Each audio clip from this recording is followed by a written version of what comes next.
The transmission began with a flicker, a momentary distortion in the galactic network, before stabilizing into a crisp, high-definition feed. Across thousands of conquered worlds, the citizens of the Empire paused, their attention drawn to the inevitable spectacle. The face of Supreme Executor Valtor filled the screen, his black exoskeletal armor reflecting the cold light of the control chamber. His deep, resonant voice carried authority sharpened by centuries of conquest. "Let this be a lesson to those who dare defy the Galactic Empire," he declared, his eyes devoid of mercy. The camera panned out, revealing the figure at the heart of this broadcast, a human girl, no older than 19, standing bound before a towering execution platform. She was small in stature, her figure gone from confinement, but there was no fear in her eyes. Her name was Lyra Salas, and she had become more than a mere insurgent. She was a symbol, a spark of defiance in a galaxy drowning in submission. Her long, dark hair clung to her face, damp with sweat, but her gaze remained fixed on the distant horizon, where the artificial sun of the imperial capital bathed the sky in a sickly golden hue. Beside her stood Commander Regis, a veteran in force of the Empire, his imposing form draped in a ceremonial cloak. He had executed countless rebels before, but something in Lyra's unyielding expression unsettled him. He had seen men break, scream, beg, but not this girl. The silence stretched, the weight of the moment suffocating the air. Then, finally, the Supreme Executor spoke again. "Lyra Salas, you stand guilty of treason, sedition, and acts of violence against the sovereign rule of the Empire. You are given this final moment to confess your crimes." A deep, guttural sound rumbled from the assembled crowd.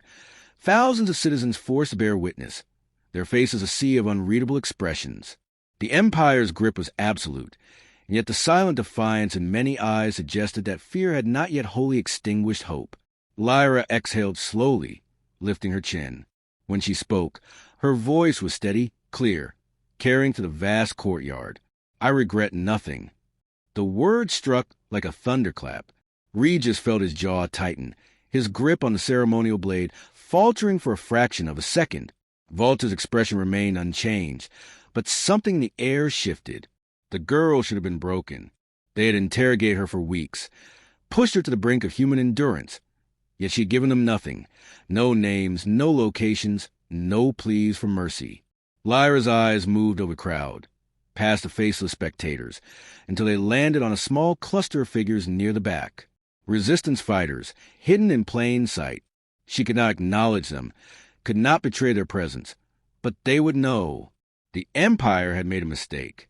They had given her a stage. "I am not afraid of you," she continued, her voice rising. "And neither are they." The murmurs swelled, a ripple of uncertainty spreading to the gathered masses. Even the most conditioned citizens, those who had long accepted imperial rule as an unshakable truth, felt something shift. Regis hesitated, his hand tightening around the hilt of his blade. He had been trained for duty, conditioned to obey, but there was something about the girl's defiance that unsettled him. "Enough?" Valtor's voice cut through the tension. "Proceed." Lyra turned her gaze skyward as the executioner stepped forward. There were no stars above the capital world, only the cold, artificial glow of orbital stations and warships looming like silent gods. The resistance fighters in the crowd tensed. This was not the moment to act. They had debated it endlessly, the risks too great. But Lyra's final words had sparked something dangerous, something irreversible. The blade rose. The Empire believed this was an end. It was only the beginning. The moment the blade fell, the galaxy changed. A sharp crack echoed through the execution grounds, followed by a silence so deep it felt like the universe itself had paused to acknowledge what had just happened. Lyra Salas was dead. The Empire had made its statement. The Supreme Executor stood motionless, watching as the blood of a rebel stained the pristine white platform beneath her. And yet, something was wrong. In the crowd, a ripple of movement passed through the gathered citizens, an imperceptible shift that even the enforcers lining the perimeter failed to recognize for what it was. No screams of horror, no outbursts of grief, only silence, heavy and suffocating. 1,000 expressions locked in quiet defiance. Fists clenched at sides, gazes averted yet burning with something dangerous. Regis stepped back from the execution stand, wiping his blade clean with methodical precision. His face remained impassive, the weight of duty pressing against his ribs like an iron cage. He had done this before, many times, in fact. He had been the Empire's sword, cutting down insurrectionists without hesitation. And yet, as he turned to face the Supreme Executor, a seed of doubt lodged itself in the back of his mind. It was her eyes. Even in death, they had not dimmed. He looked away. Valtor surveyed the crowd, reading the silence with precision a man who had ruled for centuries. He had seen executions break rebellions, had watched terror seep into bones of insurgents until they collapsed beneath the weight of inevitability. But this was different. This transmission is now concluded, Valtor declared, his voice smooth, unshaken. The Imperial crest flickered into view on every broadcast screen across the galaxy before the feed cut to black. But the damage was already done. Far beyond the capital, in the dimly lit depths of the Undercity, the broadcast had played on cracked screens and stolen data slates. Smugglers, exiles, and those who had long abandoned hope sat in silence, watching as Lyra's final words played on repeat. I regret nothing. In a narrow corridor beneath the industrial sector, a man in a tattered cloak exhaled slowly, his fingers tightening around the edge of a rusted console. His name was Cassian Voss, a former officer of the Empire turned traitor, and in that moment, he knew there was no turning back. She gave him something, murmured the woman beside him, her face partially obscured by the flickering glow of the screen. Celine Oren, strategist, hacker, and the closest thing the Resistance had to a tactician worth fearing. They'll remember this. The Empire just made a martyr. Cassian pushed away from the console, pacing the length of the room. We can't waste this. We strike now, before they lock down every system. Celine glanced at the small group of operatives scattered throughout the hideout. Some looked uncertain, others resolute. The Resistance had been losing for too long, their numbers dwindling with every failed operation. But now, they had a moment of weakness in the Empire's facade. Regis was there, one of the younger fighters muttered. If we could get to him. Cassian shook his head. Regis is an executioner, nothing more. He's been spilling rebel blood for years. He won't turn. Celine arched a brow. You sure? He hesitated. Cassian hesitated, then shook his head again. Doesn't matter. We move forward without him. Outside, the neon-drenched city pulsed with life, oblivious to the storm brewing in its depths. The Empire had orchestrated the perfect show of power, but in their arrogance, they had failed to account for the one thing they could never fully extinguish, belief. And belief was far more dangerous than any weapon. The Imperial Palace was silent in the wake of the execution, its towering spires piercing the storm-choked sky. Valtor stood alone in his private chamber, watching the flickering holoscreens as reports flooded in from across the conquered worlds. The reaction was not what he had anticipated. The girl's death had been meant to extinguish rebellion, to carve fear into the bones of those who still clung to defiance. Instead, something else had taken root. Unrest, a slow but undeniable fracture in the Empire's unshakable rule. He exhaled sharply, turning away from the screens. A faint reflection of his face glowed in the glass of the viewport. Sharp, alien features sculpted by centuries of rule. He had seen empires rise and fall, had crushed revolts before they could fester. But this was different. He had underestimated the girl. He would not make that mistake again. A chime echoed through the chamber. Without turning, he commanded, "Enter." The door hissed open, and Regis stepped inside, his posture rigid, his eyes shadowed with something that did not belong on the face of an Imperial enforcer. Valtor studied him for a moment before speaking. The girl's final words are spreading. Regis said nothing. I assume you saw the aftermath. The silence of the crowd. It was not submission, Regis. It was something else. Valtor's voice remained steady, but there was an edge beneath it, honed sharp with warning.